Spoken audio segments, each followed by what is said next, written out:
A ver esas caras bonitas.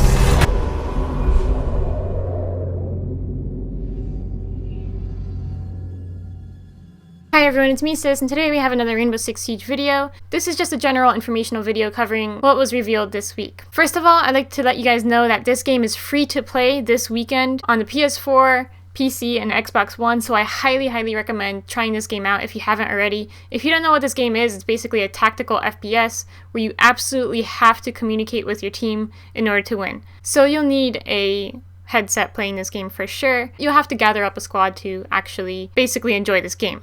It's very hard to play it solo. And I just want to let you guys know, any DLC maps or operators in Rainbow Six Siege are absolutely free to everybody when they come out. So Ubisoft basically reveals 2 operators along with a new map every 2 or 3 months. And those operators and maps are absolutely free for you to use. There is a season pass, however the pass basically has a few discounts in the game store and it allows you to use the operators a week early. But that's basically it. If you don't want the season pass, you don't have to get it. It won't change anything. You'll have the maps, you'll have the operators, and you're fine. So again, I highly recommend trying this game out if you haven't already. I'm sure you'll enjoy it if you enjoy FPS games. Now, onto the operator reveals. Siempre dejan algo atrás. On Tuesday, Jackal's teaser was revealed along with his gadget. Jackal is an attacker that has a tracking device that reveals enemy footprints. This can help him and his team locate roamers on a defensive team. A few questions arose when this was announced. Will the steps be permanent, or will they fade over time? Will Caveira's silent step counter his device? And will he only be able to use his device with a pistol when it's activated? People are saying if the prints are permanent, all you have to do is run around in circles, rendering him useless. However, I believe an experienced tracker won't be fooled by that as easily.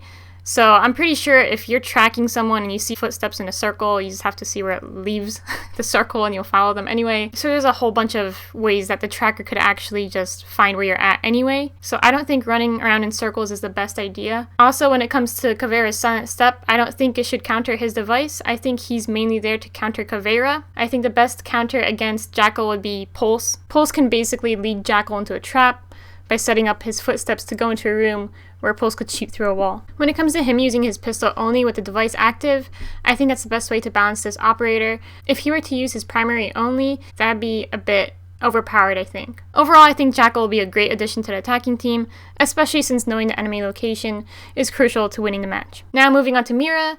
A ver esas caras bonitas. Yesterday, Mira's teaser trailer was released. Mira literally translates to look, which is what many people seem to have failed to do when they looked at the trailer.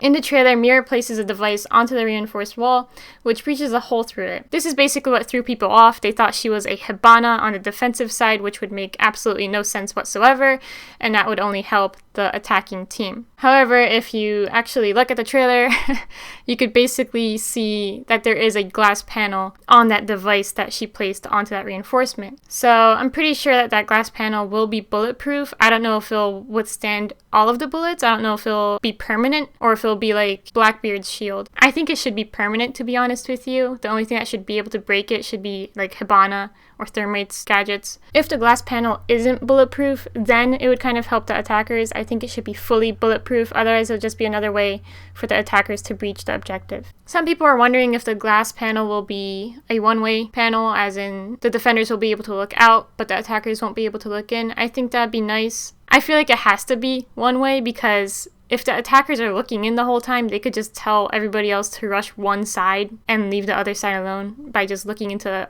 objective, unless they place the reinforcement somewhere away from the objective where you could just look out and see where people are at. So I don't know.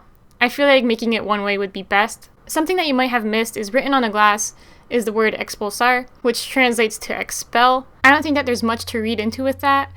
It's basically just saying that this part of the wall will be expelled or ejected. However, I think that there's more to Mira than meets the eye basically. I think Ubisoft has some tricks up their sleeves when it comes to her gadget and what she does. This weekend, Ubisoft will be streaming the entire map and all the operators, I believe, on February 4th. I'll show the schedule for you guys right here. So I'm looking forward to that. I'll be watching along with you if you're there. Which operator are you looking forward to most? Personally, I like what Mira is doing so far. I also like Jackal, so I might end up getting both. But I'm definitely going to get Mira. It's something new that I would like to try out. I might change my mind after the stream. I don't know.